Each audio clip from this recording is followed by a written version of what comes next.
You're listening to the Hour of the Time. Well, folks, I'm here relaxed. My tonsils, my larynx are completely laid back, and we're supposed to have a guest tonight, but so far he hasn't called. Carolyn is in studio with me, and I don't know what we're going to do because he was supposed to call at about 3 minutes till, and the phone has not rung yet. So I don't know if we're going to have a guest or not.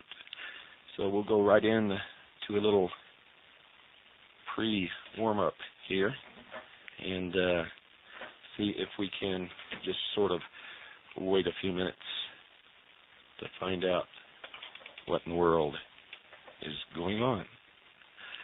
Notice how calm, cool, and absolutely collected I am tonight.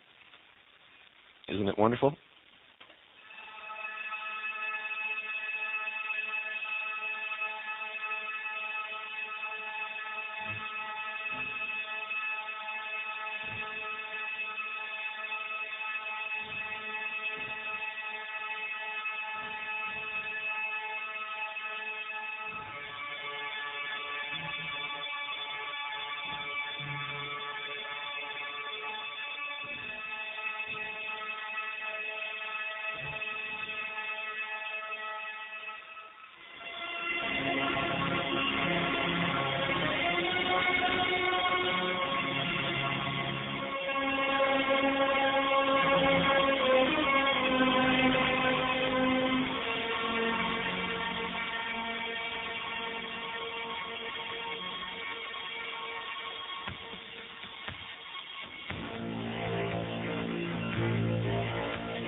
Well, I don't know what happened, ladies and gentlemen, but we have no guest. So we go to Plan B. You should always have a Plan B, and sometimes a Plan C, and D, and E, and sometimes even Plan F. But tonight we only have Plan B. The mystery religion of Babylon, ladies and gentlemen, has been symbolically described in the last book of the Bible as a woman arrayed in purple and scarlet color and decked with gold and precious stones and pearls, having a golden cup in her hand full of abominations and filthiness of her fornication. The phone is not now. This is insanity. Absolute insanity. And upon her forehead was a name written, Mystery, Babylon the Great, the mother of harlots and abominations of the earth.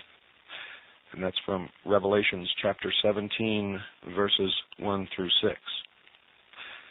When the Bible, ladies and gentlemen, uses symbolic language, a, quote, woman, unquote, can often symbolize a church. The true church, for example, is likened to a bride. a chaste virgin, a woman without spot or blemish. Check Ephesians chapter 5, verse 27, and Revelations chapter 19, verses 7 and 8. But in striking contrast to the true church, the woman of the text is spoken of as an unclean woman, a defiled woman, a harlot. If it is correct to apply this symbolism to a church system, ladies and gentlemen, then it becomes clear that only a defiled and fallen church could be meant. In big capital letters, the Bible calls her, quote, Mystery Babylon, unquote. Now, when John wrote the book of Revelation, Babylon as a city had already been destroyed and left in ruins, as the Old Testament prophets had foretold. And you can find that in Isaiah chapter 13, verses 19 through 22, and Jeremiah chapter 51, verse 52. But though the city of Babylon was destroyed, folks, religious concepts and customs that originated in Babylon continued on and were well represented in many nations of the world and exist in secret right up to this very day. Now, just what was the religion of ancient Babylon? How did it all begin, and what significance does it hold in modern times? How does it all tie in with what John wrote in the book of Revelation, if at all?